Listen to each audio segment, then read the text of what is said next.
My name is Tommy Schwartz, and I am an FBI agent. Recently, there have been large-scale disappearances of unknown persons in New York, and I was ordered to investigate this matter. Recently, I received a call about a missing little girl named Emily Smith. Based on the evidence at hand, I quickly determined her last known location and found her teddy bear. The urban legend of the Backrooms, which has been widely circulated on the internet recently, I believe has an inseparable connection to this disappearance case. I will investigate whether the Backrooms truly exist.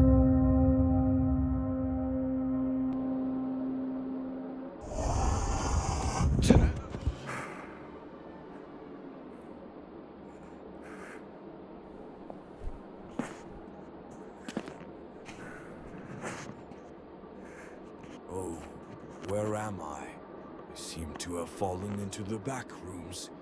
How did I get here? Let's find a way out first.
The phone on the wall could be for something specific.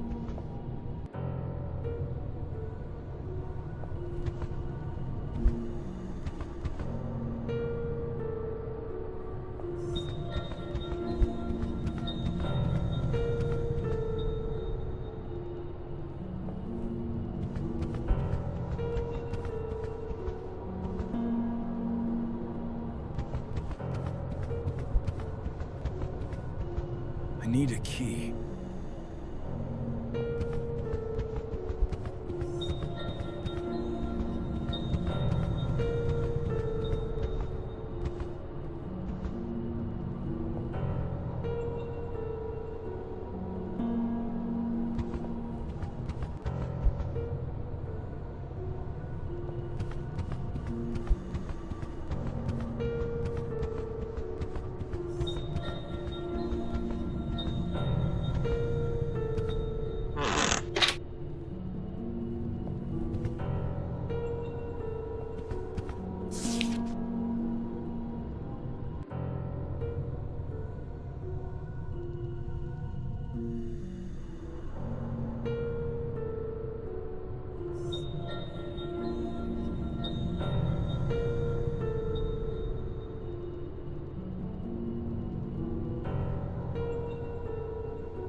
What's that over the window? What is the difference between the two cabinets?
Tommy, can you hear me?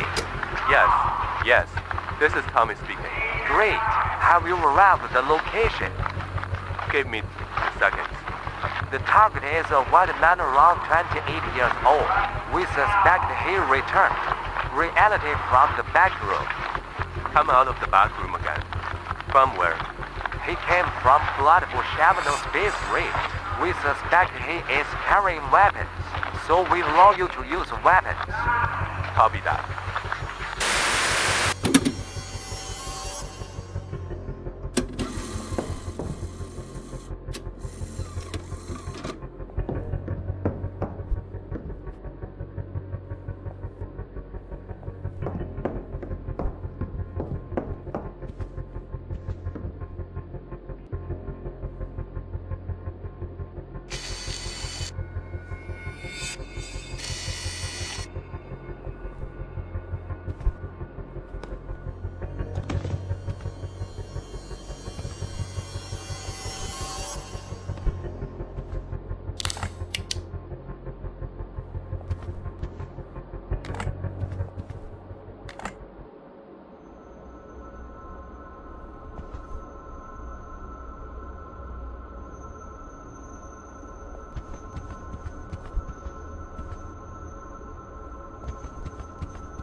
I hear a noise ahead.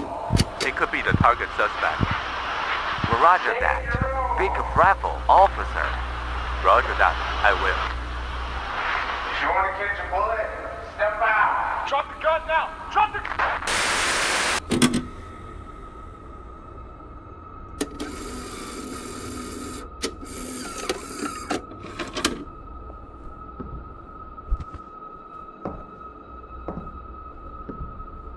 Come find me if you can.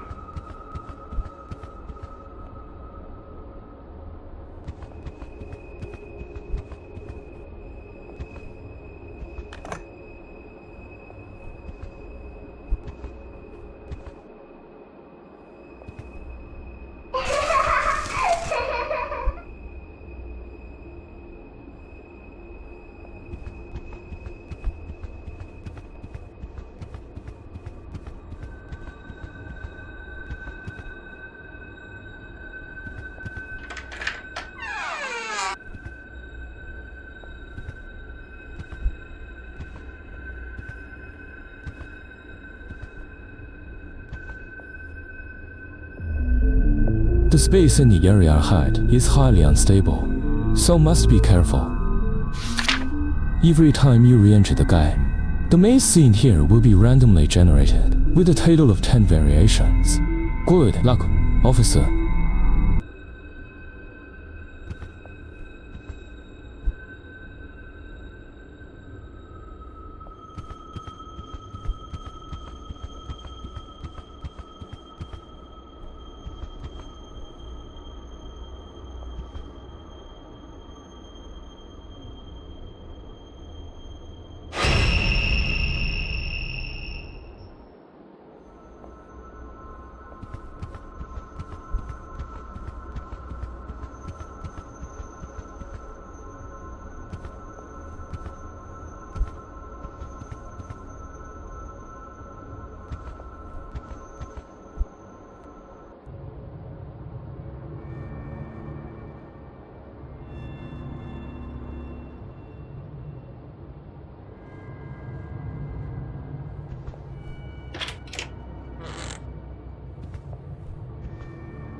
Why did it stop? Instead of turning your back on them.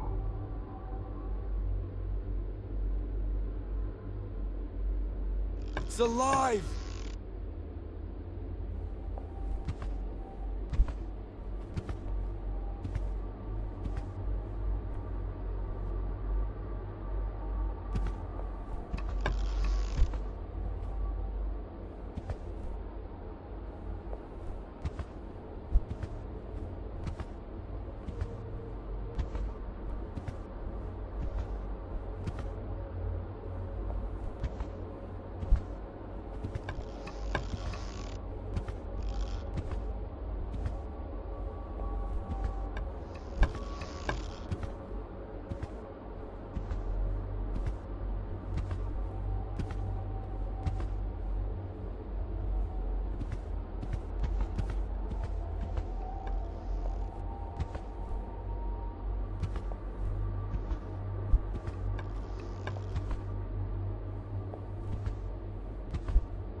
Welcome everyone. Tonight we're taking a slightly different approach for our deep dive. Yeah, we're moving away from the usual research papers and articles. Exactly. We're immersing ourselves in a very personal, and frankly quite disturbing account. It's a narrative submitted as pasted text titled Jenny Puthil, which translates to "My lover keeps staring at me from the corners." Gives you a chill already, doesn't it? It really does. Think of it as a kind of late night story, but definitely on the darker side. So the setup is this. The narrator lives with his partner, Amy. They've been together 2 years, known each other for 7. And he makes a point right at the start of describing the Amy he knew. Yes, very clearly. Gentle, intelligent, really practical. Definitely not the type for spooky stuff or, elaborate pranks. Which is crucial, isn't it? Because what happens next is so completely out of character for her. Totally. He emphasizes that no history of mental health issues, nothing in the family like that. She was grounded. Until she wasn't. It starts subtly, almost. Weirdly playful. The peeking. From around corners, behind furniture. Initially just odd.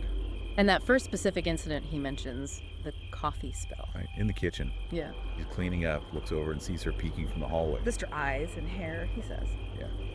And she ducks back, kind of like a kid caught doing something. His reaction then is telling too. He's amused, calls her a little weirdo. Sort of brushes it off. Yeah. But you feel that tiny seed of, even then. Definitely. But then comes the second incident, and any sense of amusement just evaporates. Oh, yeah. The middle of the night kitchen encounter, that's something else. He goes for water, and she's there, grinning at him from behind the kitchen island. But upside down. Upside down. That detail is so jarring, so unnatural. He screams, which, understandable. Totally. And her reaction, she crawls away on all fours. Crawls away. It shifts immediately from maybe quirky to genuinely terrifying behavior. It really does. That specific image, the upside down grin, the crawling, it's primal fear territory. So the morning after must have been incredibly tense. You think so? But Amy's reaction is, well, it's bizarrely dismissive. She just laughs it off. Laughs it off. Says something like, now we're even, because he screamed and she supposedly got scared too. Which makes no sense in context. It feels like a deliberate deflection. Exactly. It's an attempt to normalize something that was clearly deeply abnormal and frightening for him. And he doesn't buy it. No. He's still uneasy, despite her explanation. That feeling lingers. That disconnect is key. His terror versus her apparent dismissal. It signals something is seriously wrong. And the peeking doesn't stop there, does it? It seems to escalate. No, it gets worse, more frequent, more locations. Behind the sofa, curtains. And then the old wooden chest. That image is particularly creepy. At the foot of the bed, right. He sees the lid lift slightly. And half her face appears. With that same wide grin. Then slams shut. It's like a horror movie trope, but it's happening in his bedroom. The deliberate reveal and concealment. And he can't talk to her about it.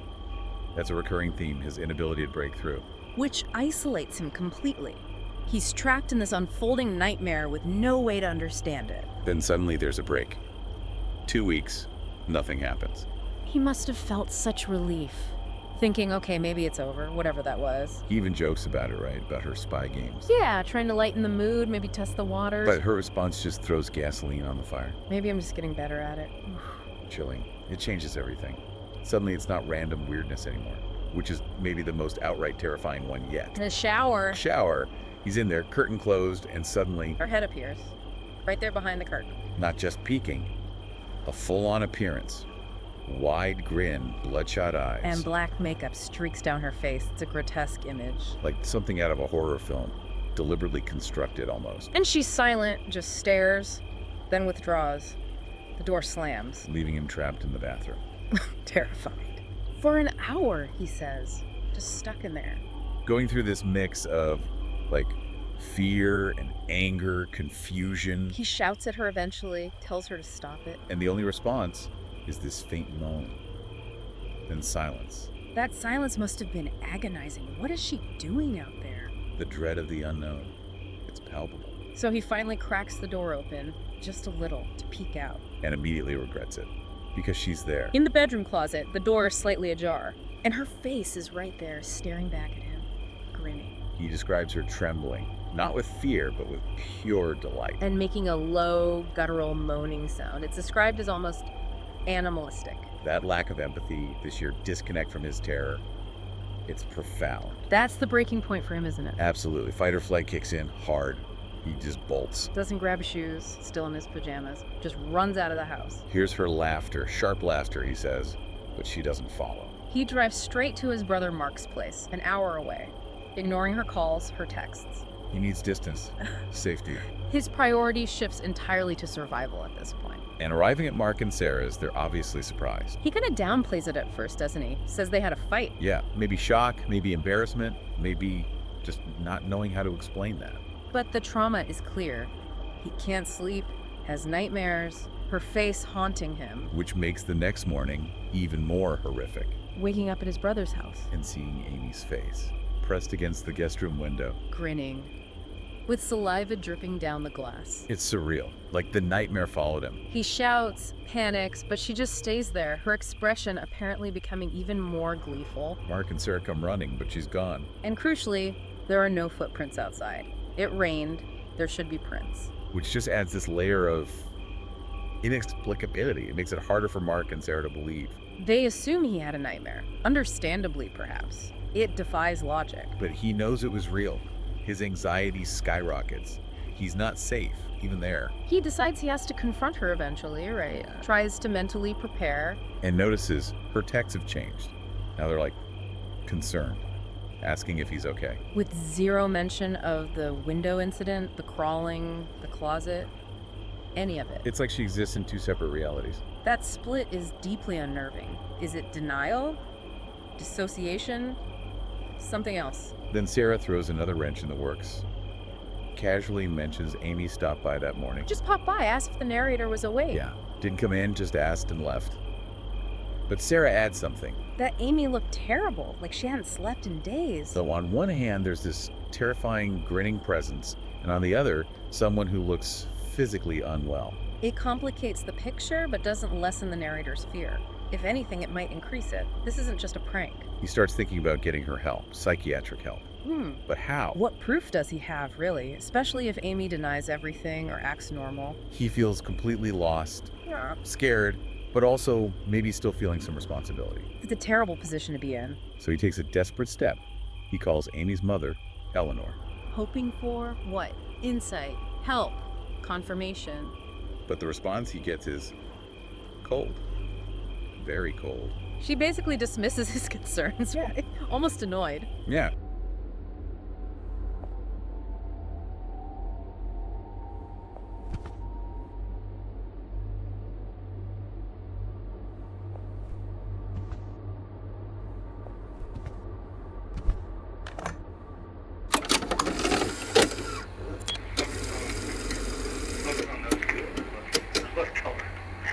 I've just walked the streets with my wife in Mexico. We went to every shop because of the color changes. No, nothing, not because there was anything new in it.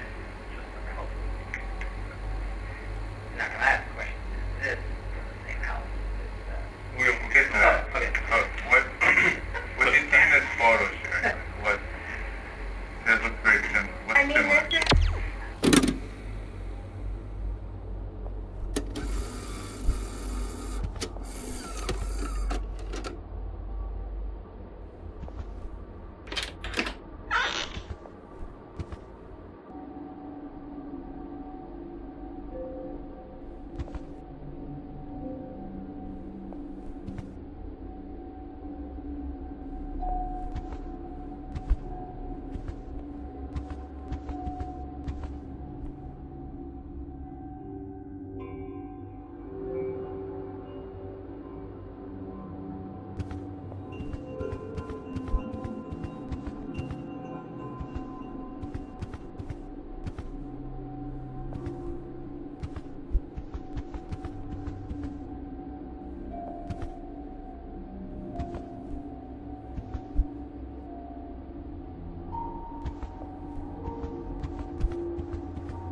me I'm good.